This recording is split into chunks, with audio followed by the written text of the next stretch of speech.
Season 2, y'all not ready.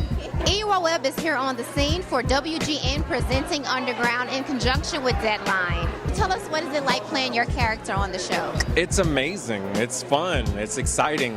We don't really get a chance to do stuff like this. It's complicated and sexy, I think. You know, it's a character where I get to wear a prosthetic and the whole bit, and I get to play with being a villain, not a villain, a hero, anti-hero. Am I in love? You know, all these things. And so for me, that's exciting to get that kind of meat to play. That was a fantastic experience, very educational, eye-opening.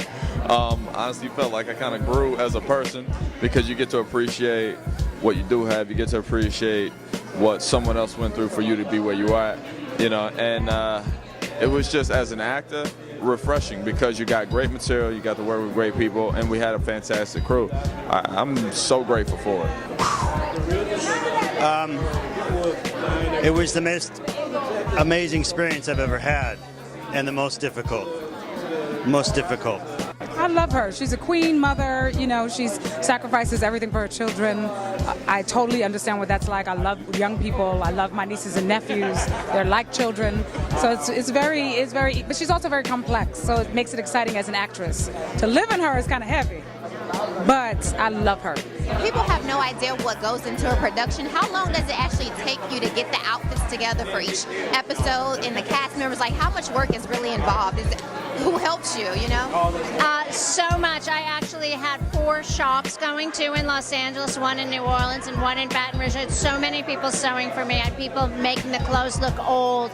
The actors were so patient about coming back for fittings, more fittings, and I just had people. It's kind of endless. We would need to sit down over lunch. Tell us, how did you all get involved with, and what was your storyline behind creating this show? We wanted to do a show about the Underground Railroad. We wanted to tell a story, not about the occupation, but about the revolution. And we just started doing research.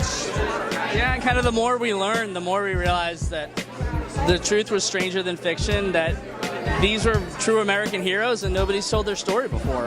Are you surprised with the success of the show? Absolutely.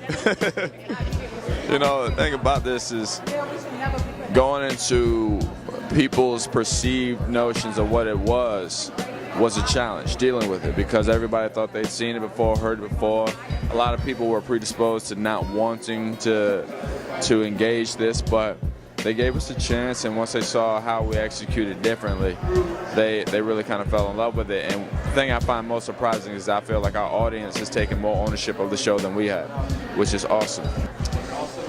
No, I'm grateful. And what I mean by that is not just because it means that the show works as a piece of entertainment, it's also time for these stories. And, you know, until you start telling them, everybody has a reason why you can't, you know, and we've lived in a world where the presentation of our history has been so white, and the presentation of our heroes has been so white. And so to be able to be part of saying, oh, we got the color scheme all wrong, is a gift. The response to Underground really has blown us away. You know, when you're working, you're just trying to do good work, and most importantly for a story like this, we all, you know, gave our blood, sweat, and tears in hopes that we could do the story justice. And to see, you know, the way it was received by people as if it was needed, you know, has just blown us away and really made us humble.